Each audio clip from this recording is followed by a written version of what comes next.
Our next speaker is Dr. Rishi Swaroop, Medical Director and Senior Consultant at the Swaroop Eye Center, where he specialized in cornea, refractive and cataract surgeries, over 15 years of experience, and a great presence in national and international conferences. And he's going to tell us on another very important topic, role of anterior segment OCT in refractive surgery.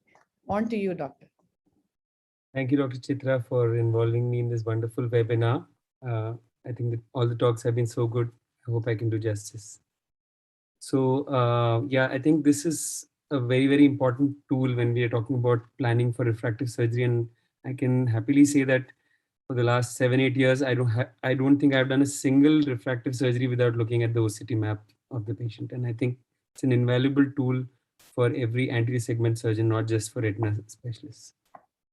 So for when we talk about refractive surgery, I think the predominant use is for screening for refractive surgery, but I think it also has some role in the post-operative follow-up of these patients. My main utility is essentially as an adjuvant diagnostic tool to pick up early ectasia. I think the epithelial thickness map that some of the more advanced topographers have, the OCT machines have, is very, very useful, and it can certainly help to pick up early ectasias.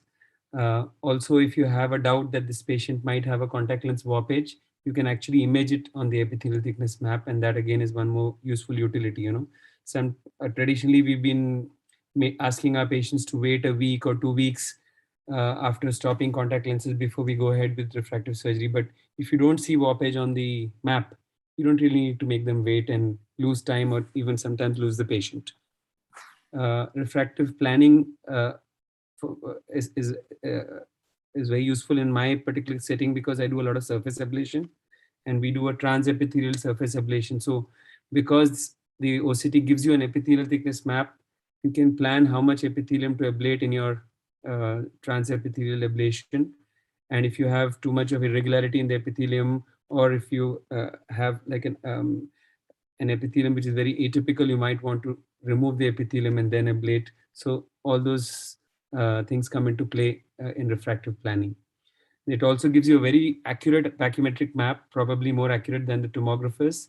So especially when you have a scarred cornea or an irregular cornea, it may be a good idea to look at the map from your OCT in addition to the tomographer's map. And of course, if you're planning a phakic IOL, it can also be an additional tool to measure the anterior chamber depth. I remember Dr. Chitra asking a question earlier, what would be a good tool? I think this is a fabulous tool to measure the anterior chamber depth as well. Post-operatively, planning of enhancements. I think this is probably invaluable when you want to see what is the measurement of the bed thickness, and to see if you have adequate thickness to do an enhancement of LASIK. Also, if you have complications in the flap, in the interface, you can image them very well. It's like an optical biopsy to see exactly what is going on. And of course, in phakic IOLs also, you can image the vault to see if the vault is too less or too high. Post-operatively, you can follow up to see if the vault is reducing further. And also, if you have a flipped phakic IOL or recentered, all of these things can be seen very well on the OCT. So I'll just quickly run through some of these things. Epithelial thickness map is the main indication. And the main funda is that the epithelium compensates for initial bulge in the stroma. So if your stroma is bulging up, the epithelium thins out on top of it in the initial stages, so that your topography, the anterior surface topography, remains normal in the early stages, and only when it can't compensate is when it starts showing up on the anterior topography, and that is the presumption. So this is what a normal epithelial thickness map looks like. It's largely green, and they say that some superiorly, centrally is thickest, followed by inferiorly, then superiorly, and then nasally. This is a frank ectasia. You can see the topography map there, and corresponding OCT map, epithelial thickness map, shows a focal thinning, which is depicted in cooler colors, surrounded by a donut of thicker colors.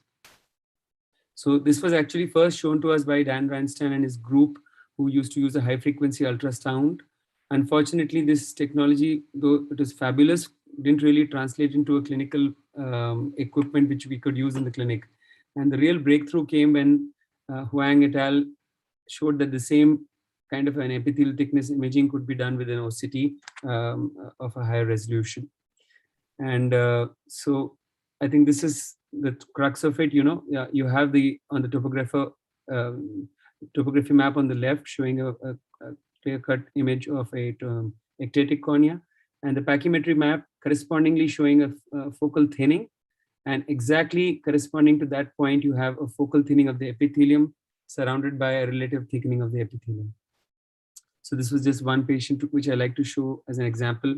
There's a little bit of an abnormality on the topography map, just a little bit of an asymmetry. The pachymetry map shows a good thickening, not much of focal thinning, but to see the epithelial thickness map, classic picture of a focal thinning surrounded by a donut of thickening. And of course, the fellow eye of the patient is a frank keratoconus. So this is an important point. Even a contact lens warpage will show a focal elevation or a focal abnormality, asymmetry. But if you look at the epithelial thickness map, it will be exactly opposite of what you'll see in an ectasia. Ectasia will show you thinning of the epithelium, whereas warpage will show you thickening. So this is just to show how the epithelial thickness map differs in different grades of keratoconus. There are various parameters one could look at, but minimum epithelial thickness map, I think, is the most important. So various OCT machines are now showing it. When we started, it was only the OptoView which had it. I still have the two of these machines, but the limitation is that they give only 6 millimeter scans. But the newer OCT machines give you large scans, even limbus to limbus, like the MS39 and Avanti RTView.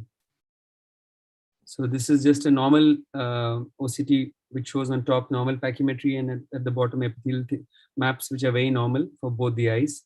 And this is the classic keratoconus bilateral, where you're seeing a focal thinning on the pachymetric maps, and correspondingly you're seeing a focal thinning on the epithelial thickness map surrounded by a donut of thickened epithelium. So various parameters. This was just a small study we did in our hospital, studying all the different parameters: central epithelial thickness map, inferotemporal epithelium, superior temporal epithelium in different areas, then minimum epithelium, minimum minus the maximum, and then the diagonally opposite ratio of epithelial thickness, etc., etc. A lot of parameters we studied, and we found that these were the ones which are statistically significant: central epithelial thickness map, inferotemporal minimum, maximum because you have a donut of thickened epithelium as well. Then ratio of minimum minus the diagonally opposite area. R2 is ratio of maximum divided by the opposite area, and difference between the maximum and minimum epithelial thickness. And based on our study, these were the cutoff values that were suggested. And we looked at various maps, and you could see that among different types of keratoconus, at least a few of these parameters were abnormal. And even in very, very mild ectasias like this one, at least the minimum epithelial thickness map was abnormal. Now, advanced topographers, the OCT machines are available, which give you tomographer like anterior posterior elevation maps, very good topography maps, as well as large diameter epithelial thickness maps. So this is actually the ideal OCT / tomographer. I got the slide from Dr. Sharon, and only problem is it costs $1 crore plus, so not all of us can afford it. So this is the main application, I think, of the OCT in refractive surgery, but of course there are other applications as well, like I touched upon. So you can, of course, look at the pachymetric map as well, like I mentioned earlier. This is just a DLK. It shows hyperreflectivity in the interface. So if you're not sure what's going on, you have something in the interface, you're not sure whether there's it's a DLK or whether you have fluid in the interface. There's something called interface fluid syndrome. All of these can be imaged very well with the OCT. The fluid, of course, will show a space. Hyperreflectivity indicates that there is some particulate matter there, and very dense 1 minute remaining, sir. like this is seen in epithelial ingrowth, like is seen here. I think enhancements is one more area where it's very useful, especially in the lower image. You can see this is a very, very old LASIK. You can barely see the flap, but on an OCT, you can make out some traces of it, and then you can actually measure the thickness of the flap and the bed and see if you have adequate thickness to plan your enhancement. Phakic planning I had already mentioned for the anterior chamber depth, and postoperatively to measure the wall, whatever type of phakic you might be using. So OCT is a very useful adjunctive tool, not just in planning of refractive surgery, but also in postoperative follow-up and imaging of any postoperative complications, etc. So I think all of us should have this tool if you want to do large numbers of refractive surgeries and do them safely. Thank you. Thanks a lot, Rishi. As usual, expected a great talk from you, and there we got it. I'm going to just ask one question on this before we move on to Dr. Shreyash's talk. To the expert panel, and the other speakers could answer too. Just this question: if you have a residual error and you notice epithelial hyperplasia, would you consider PRK as for enhancement, or would you do a flap lift in this eye? Question one. The second question is, if there is epithelial hyperplasia, and would you think of just doing a PTK and remove the epithelium alone as a one-stage procedure and see whether that itself knocks off the refractive residual refractive error? So most of my enhancements now are on the surface. I don't remember the last time I relifted a flap. It's been very long. So if I see a lot of epithelial hyperplasia, what I do now is just remove the epithelium, not by PTK, actually with alcohol or just by scraping it off. Then we'll measure the refractive error after the epithelium is healed. And if I still find something, then I do a surface treatment. That's how I'm approaching it. Anybody thinks differently on the panel? Yeah, can I say something? Yes. I mean, yes. Epithelial hyperplasia, there are two kinds. One is the thickening of the epithelium that happens in myopes in the center, which is a compensatory mechanism for the flattening that we've induced by the laser. I mean, that is universal. And hyperopes that occurs in the mid-periphery. So subepithelial fibrosis is a completely different thing, but only removing the epithelium in a flattened cornea, eventually the epithelium will regain the same thickness that it is right now.